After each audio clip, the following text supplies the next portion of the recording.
अस्सलाम वालेकुम फ्रेंड्स, मैं हूं शहबाज रियाज और आप देख रहे हैं जुनैद न्यूज़। और आज हमारे साथ मुजीब साहब आए हैं। तो मुजीब साहब, आपका थैंक यू, आपने अपना कीमती वक्त निकाला और हमारे साथ हमारे प्रोग्राम में आए।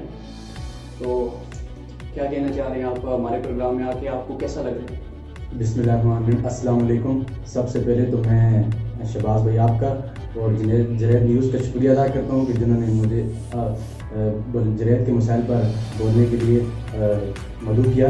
तो मैं सबसे पहले शहबाज भाई आपको और जुनैद न्यूज़ का खुशी तौर पर शुक्रिया अदा करता हूँ। सर मुजीब साहब, अब आपको पता है कि हमारे जुनैद के बहुत ज़्यादा मसाइल हैं। तो आज हमने सोचा कि क्यों ना आपके साथ एक बैठक बनाई जाए और आपका इंटरव्यू लिया जाए ताकि आप अपने हालात का इजहार कर सकें।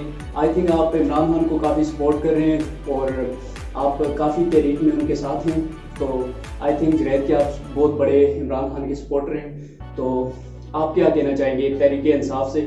सबसे पहले हम प्रोग्राम का आगाज़ आपके जो सियासी लीडरशिप है या जो आपका लीडर है, जो आपकी पार्टी है, तो फर्स्ट ऑफ ऑल आप वहाँ से स्टार्ट करें, तो फिर हम लोग जुनैद के मसाइल पे भी रोशनी डालेंगे। तो देखें जी, जुनैद में तकरीबन 30-35 साल पहले तो कोई काम नहीं हो रहा था। अल्हम्दुलिल्लाह आज जुनैद में बहुत सारे काम हो रहे हैं तहरीक इंसाफ के दौर में। देखो जी, जैसे हमारे एमपी अहमद रहमान शाह ने हमें अलियान डोगिया के लिए रोड दिया, ठीक है, और उसने फंड दिया। तो ये मेरे ख्याल से तहरीक इंसाफ की बहुत बड़ी कामयाबी है, ख़ास खुसूसन जुनैद के लोगों के लिए बड़ी कामयाबी है कि हमारे जो रोड अभी जुनैद में शुरू हुए हैं, ठीक है, जो काम हो रहे हैं। तो इसलिए ये तो क्रेडिट तहरीक इंसाफ को जाता है। तो बाकी अभी हमारे जो बेसरी का रोड है उसके लिए भी हमारे MNAs ने हमें 4 करोड़ रुपये का फंड दिया है। तो जाहिर सी बात है कि काम तो हो रहे हैं जुनैद में तहरीक इंसाफ की हुकूमत में। मुजीब साहब, आपसे मैं एक सवाल करना चाहूँगा कि आप देख रहे हैं जिस दौरान से हमारा जुनैद मसले मसाइल से गुजर रहा है, तो आप क्या कहना चाह रहे हैं कि फ्यूचर में मुस्लिम लीग या पाकिस्तान तहरीक इंसाफ या पीपल्स पार्टी, यहाँ पे कौन सा कैंडिडेट जीत के अपनी पार्टी को आगे लेके जाएगा और ये हमारे जुनैद के मसाइल पे रोशनी डालेंगे? देखिए जी शहबाज भाई, सबसे बड़ी बात ये मैं आपसे करना चाहता हूँ कि हमारे जो जुनैद है इसका सबसे बड़ा मसला लीडरशिप का है। हमें वो लीडरशिप नहीं मिल रही जो मिलनी चाहिए थी, क्योंकि हमारे मसाइल इतने बड़े मसाइल हैं जुनैद में कि इस पर कोई आवाज़ नहीं उठाता। सबसे बड़ा मसला जुनैद में लीडरशिप का है। अगर हमें अच्छी लीडरशिप मिल जाए तो ये काम आसानी से हो सकते हैं। देखें जी, अभी हमें कोई लीड करता हुआ नज़र नहीं आ रहा। हमारे जुनैद के इतने मसाइल हैं, जैसे कि मैं आपको बताना चाहता हूँ कि हमारे बिजली का बहुत बड़ा मसला है जुनैद में। बिजली 2-2, 3-3 दिन चली जाती है तो इस पर कोई आवाज़ नहीं उठाता, कोई बोलने वाला नहीं होता। पीछे हमारी जुनैद न्यूज़ ने एक क्लिप आई थिंक नशर भी की थी, तो आपने देखी होगी कि वो बंदा बोल रहा था कि 14 घंटों से बिजली नहीं है और यहाँ पे कोई रोशनी डालने वाले नहीं है, कि हम जुनैद में बैठे हैं खुले आसमान के नीचे और ना ही बिजली है और ऊपर से ठंड भी है। आपको पता है कि जब ठंड ज़्यादा हद से तजावज़ कर लेती है तो आई थिंक बिजली का होना लाजमी है। बिल्कुल बिल्कुल जी। मैं इस बात जुनैद न्यूज़ के प्लेटफॉर्म से मैं अपने MNAs और MPs से ये मुतालबा भी करता हूँ कि कम से कम इतना तो हो कि जुनैद में बिजली का कोई टाइम टेबल होना चाहिए, लेकिन कोई भी नहीं है। जुनैद तो एक यतीमों का ख़ानदान है, यतीमों का घर है, इसका तो कोई पूछने वाला है ही नहीं है। हमें तो सिर्फ इलेक्शन में वोटों के लिए इस्तेमाल किया जाता है। जब वोट लेकर आते हैं तो फिर उसके बाद कुछ और वो बंदा ये भी बोल रहा था कि जब इलेक्शन का टाइम आता है तो बंदे घर घर जाते हैं और फिर वो वोट मांगते हैं। और अब हम जो हैं बेसहारा बैठे हुए, बिजली नहीं है हमारे इलाके में तो 14 घंटों से, तो आज हमें कोई पूछने के लिए नहीं आ रहा, हमारा पता करने के लिए नहीं आ रहा। देखिए जी, जो बात वोटों की है तो वो तो ज़रूर है। वो ये बात है कि वोट लेकर अक्सर जो वादे करते हैं वो अक्सर भूल जाते हैं, ये बात तो है। लेकिन मैं ये कहता हूँ कि कम से कम इतना हो कि भाई अभी आप देखेंगे वापटा में कोई जुनैद का कोई भी बंदा वापटा में नहीं भर्ती किया गया। जो भी लोग होते हैं वो कोई सीटें आती हैं तो वो कफान चली जाती हैं, कोई दूसरी तरफ चली जाती हैं, लेकिन जुनैद में कोई भी नहीं है। तो ये है कि ज़रूर जुनैद से भी एक 2, 4, 5 बंदे वापटा में होने चाहिए। तो सर आप क्या कहना चाह रहे हैं कि नेक्स्ट फ्यूचर में आगे नेक्स्ट इलेक्शन होंगे तो इसमें पीपल्स पर नहीं, क्या कहते हैं, तहरीक इंसाफ के कैंडिडेट्स निकलेंगे आगे और कुछ काम करके ज़रूर जी, इंशाल्लाह अच्छे नौजवान क़यादत को हम लेकर आएंगे। इंशाल्लाह जो जुनैद की आवाज़ होगी और इंशाल्लाह ज़रूर इस पर मैं फोकस करूँगा। खुसूसन मैं अपने नौजवानों को साथ लेकर चलूँगा। जी मुजीब साहब, मैं अब आपसे नेक्स्ट क्वेश्चन करना चाहूँगा कि ये जो चाइनीज़ कंपनी हमारे इलाके में लगी है, CGC हाइड्रो पावर, सूखी किनारी हाइड्रो पावर प्रोजेक्ट, तो इसके अबाउट आप क्या कहना चाहेंगे? देखें जी, मैं इस हवाले से ये कहना चाहता हूँ कि जो हमारे मजदूर तबका इसमें काम कर रहे हैं, हमारा पसमानदा इलाका है, गरीब लोग इसमें काम कर रहे हैं, इन लोगों पर बहुत मुश्किलात है। एक तो ये है कि इनके घर में कोई फौतगी होती है तो इन लोगों को छुट्टी नहीं दी जाती।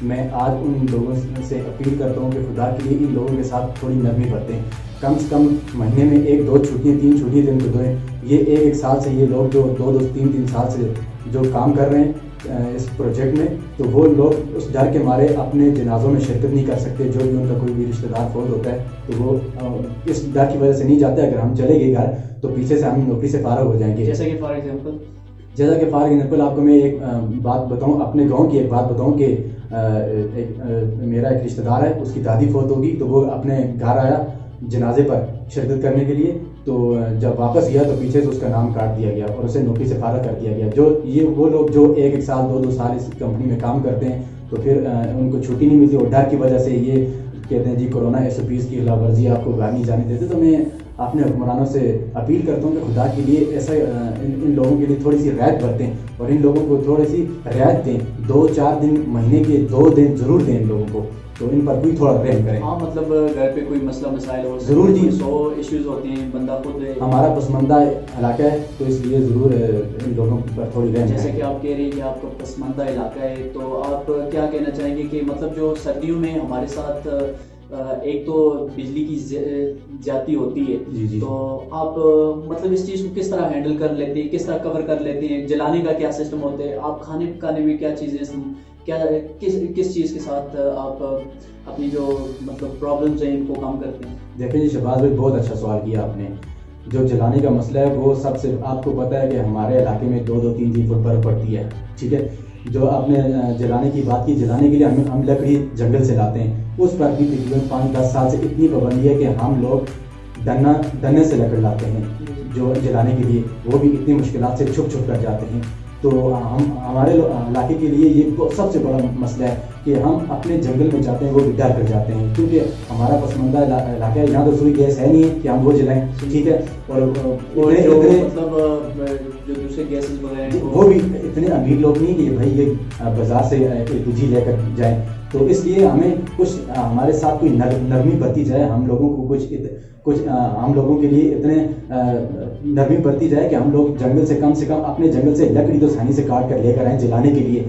जो एक्सपायर लकड़ी होती है वो भी हमें नहीं दी जाती। और दूसरी बात यह है कि हमारा जो एरिया है, आपको पता है कि बर्फानी इलाका है, इसमें सबसे बड़ा एक और मसला है कि हम लोग अगर मकान बनाते हैं तो हम चादर छत वाला मकान बनाते हैं, तो इसलिए जो परमिट होते हैं वो भी हमें नहीं दिए जाते, ठीक है। अब हमारे पास इतने पैसे तो नहीं होते कि हम RCC मकान बनाएं और सरिया सीमेंट लेकर जाएं, क्योंकि लोगों के पास जो जमा पूंजी होती है वही होती है 50,000 60,000 1 लाख 2 लाख, जिसकी वो चादरें ले आते हैं, ठीक है। तो बाकी तो लकड़ जंगल से काट कर लेकर आते हैं। उस 2 साल हो गए ये परमिट का भी पाबंदी लगाई गई है। लकड़ी का काम जो है वो बहुत बिल्कुल नापैद हो गया, बहुत हमारे इलाके के लिए बहुत मुश्किल कर दी है। हाँ, ब्लैक अभी भी चल रहा है, जो चल रहा है तो वो चल रहा है। जो आपको पता है कि जो लोग छुप कर करते होंगे तो वो तो करते हैं, उनको तो कोई नहीं रोकता। वो तो आपको पता है पाकिस्तान में गरीब बंदे के लिए काफ़ी प्रॉब्लम, तो गरीब बंदे के लिए बहुत प्रॉब्लम है जी, बहुत प्रॉब्लम है। गरीब बंदे को जंगल से लकड़ भी नहीं मिल रही, और जब जो कोई थोड़ी बहुत लकड़ लाते भी हैं तो उस पर भी जुर्माने कर दिए जाते हैं। तो ये हमारे इलाके का सबसे बड़ा मसला है। हमारे गरीब लोग हैं, ये आसानी से इन लोगों के साथ इतनी नरमी बरती जाए कि ये आसानी से जंगल में लकड़ तो जलाने के लिए तो लेकर आए, कम से कम 2-4 महीने सर्दियों के तो गुजर जाएँ आसानी से। जैसा कि आप देख रहे हैं मुजीब साहब अपनी आवाज़ जरेद न्यूज़ के ज़रिए अपने औकाम बाला तक पहुंचा रहे हैं। तो मुजीब साहब, अब आपसे मैं एक सवाल और करना चाहूँगा कि कान डेवलपिंग अथॉरिटी की जो मशीन्स हैं, मशीनराइज जो मतलब जो भी है, तो वो आप क्या कहना चाह रहे हैं कि मतलब ये पारस जरेद और अदर्स प्लेस पे भी मतलब इनसे काम करवाया जाते हैं कि यहाँ? देखिए शहबाज भाई, बहुत अच्छा सवाल आपने किया। ये कगान डेवलपमेंट अथॉरिटी की जो मशीनरी है, जो ये अभी 1 साल पहले उन्होंने नई मशीनरी ली थी, और ये सिर्फ और सिर्फ कगान के लिए और नहां के लिए इस्तेमाल की जाती है। तो मैं अपने हुक्मरानों से ये मुतालबा करता हूँ कि खुदा के लिए हमारा पसमानदा इलाका है तो कम से कम हम हमारे साथ इतनी रहम करें कि ये मशीनरी अगर नाराज बंद हो जाता है सर्दियों में तो कम से कम ये मशीनरी मांडरी जरेद और पारस कवाई तक तो इतना हो कि ये कम से कम हमारी रोड तो साफ कर देना। आपको पता है कि जैसे जरेद में धूप नहीं लगती तो जो बर्फ़ पड़ती है तो वो एकदम जम जाती है, जब मौसम खुशक हो जाता है तो वो रोड पर जम जाती है। तो आज तकरीबन आज से 5-7 दिन पहले जरेद ने इसी वजह से रोड साफ ना किया था हमारे जो नाहल लोग हैं और जो ख़ास करके कहाँ डिफरेंट अथॉरिटी में जो नाहल लोग भर्ती किए गए हैं, ठीक है जी। तो अगर वो रोड साफ किया होता तो हादसा में होते, तकरीबन 4-5 हादसा जरेद में हुए हैं। तो ये सबसे बड़ी नाहली है कि जो लोग नाहल लोग भर्ती किए गए। देखें जी, ये कहान डेवलपमेंट अथॉरिटी ये पूरी कहान वैली के लिए मशीनरी आती है, ये सिर्फ कहान के लिए नहीं आती। अगर कहान और नारायण में तो वैसे भी गर्मियों में रास्ते लोग अपनी मदद आपकी तरफ भी खोल कर चले जाते हैं, पहुंच जाते हैं, क्योंकि लोगों के कारोबार हैं। तो इसलिए मैं कहान डेवलपमेंट अथॉरिटी के हुक्मरानों से ये पुरजोर मुतालबा करता हूँ कि खुदा के लिए ये यूनियन कौंसिल कहान और यूनियन कौंसिल जरेद मांडरी और यूनियन कौंसिल कवाई के लिए, ये तीनों यूनियन कौंसिल के लिए होनी चाहिए और ये साल के 12 महीने इस इलाके में ये काम करें। तो फ्रेंड्स, आपने मजीद साहब की राय मजीद साहब ने अपनी राय का ख्याल इजहार आपके सामने किया। तो अगर आपके जहन में भी कोई सवाल आता है तो उसे हमारे कमेंट बॉक्स में करें ताकि हम आपकी आवाज़ को जरेद न्यूज़ के प्लेटफॉर्म से आगे लेके जाएं। तो मजीद साहब, इसी के साथ हम अपने प्रोग्राम के अख्ताम चाहेंगे। तो आखिरी मैसेज आप हमारे लोगों को देना चाहें तो वो प्लीज़ वो शेयर कर दें हमारे साथ। मेरा आखिरी मैसेज अपनी जरेद की आवाम के लिए यही है कि आप हमेशा सच का साथ दें और हमेशा जरेद की आवाज़ बनकर आएँ। तो इस बस में मेरा यही है अपनी जरेद की आवाम से यही है कि वो हमेशा जरेद की आवाज़ बने और हमेशा जरेद की आवाज़ बनते रहें। जरेद माशाल्लाह अब जरेद में बहुत सारा टैलेंट है और माशाल्लाह बासलीत लोग हैं जरेद के और हमेशा से वो अपने कामों को उजागर करते रहें।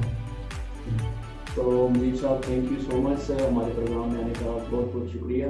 तो इसी के साथ मैं शहबाज रियाज जरेद न्यूज़ प्लेटफॉर्म से आपसे इख्तिताम चाहूँगा। अल्लाह हाफ़िज़।